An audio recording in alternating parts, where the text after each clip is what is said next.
తాకట్లో ఉన్న మీ బంగారాన్ని విడిపించి ఆ రోజు ఆన్లైన్ రేటుకి కొంటాం. Sharma gold company. ఈ show sponsored by Trujan solar by Suntech.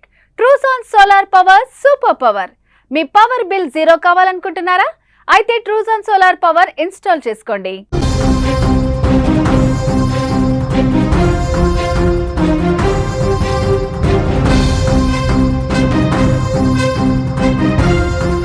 Phone pay, Google Pay చేస్తే డబ్బులు కట్ అవుతాయా?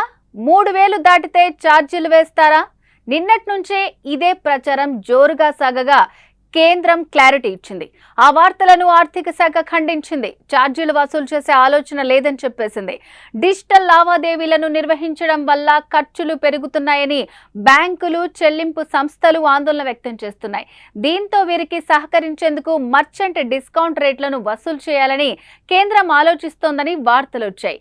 యూపీఐ ద్వారా 3000 రూపాయల పైచిలుకు చెల్లింపులు జరిగితే ఎండిఆర్ ఛార్జీలను వసూలు చేస్తారని ఆ వార్తలు వచ్చాయి. 2020 జనవరి నుంచి అమల్లో ఉన్న జీరో ఎండిఆర్ విధానం కారణంగా యూపీఐ లావాదేవీలపై వ్యాపారుల నుంచి ఎలాంటి ఛార్జీలు వసూలు చేయట్లేదు. అయితే ఇప్పుడు లావాదేవీ విలువ ఆధారంగా ఎండిఆర్ విధించేందుకు చర్చలు జరుగుతున్నట్టు ప్రచారం జరిగింది. చిన్న మొత్తాల యూపీఐ లావాదేవీలపై ఎండిఆర్ ఛార్జీల మినహాయింపు కొనసాగిస్తూ పెద్ద వ్యాపారులపై 0.3% ఎండిఆర్ విధించాలని పేమెంట్స్ కౌన్సిల్ ఆఫ్ ఇండియా ప్రతిపాదించిందని, ఈ మేరకు బ్యాంకులు, ఫిన్టెక్ సంస్థలు, ఎన్పిసిఐ వంటి వాటాదారులతో కేంద్రం సంప్రదింపులు జరుపుతోందని, ఈ సంప్రదింపుల అనంతరం 1 లేదా 2 నెలల్లో యూపీఐ లావాదేవీలపై రుసుము విధించే విషయంపై తుది నిర్ణయం తీసుకునే అవకాశం ఉందంటూ వార్తలు రాగా వాటిని కేంద్రం తోసిపుచ్చింది.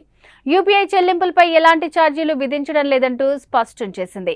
యూపీఐ లావాదేవీలపై ఎండిఆర్ వసూలు చేయాలనే ఉద్దేశం గానీ, ఆలోచన గానీ లేవని కేంద్ర ఆర్థిక శాఖ పేర్కొంది.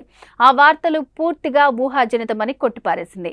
నిరాధార సంచలనం సృష్టించే వార్తలతో సామాన్య పౌరుల్లో అనవసర భయాందోళనలు రేకెత్తించడం సరికాదని పేర్కొంది.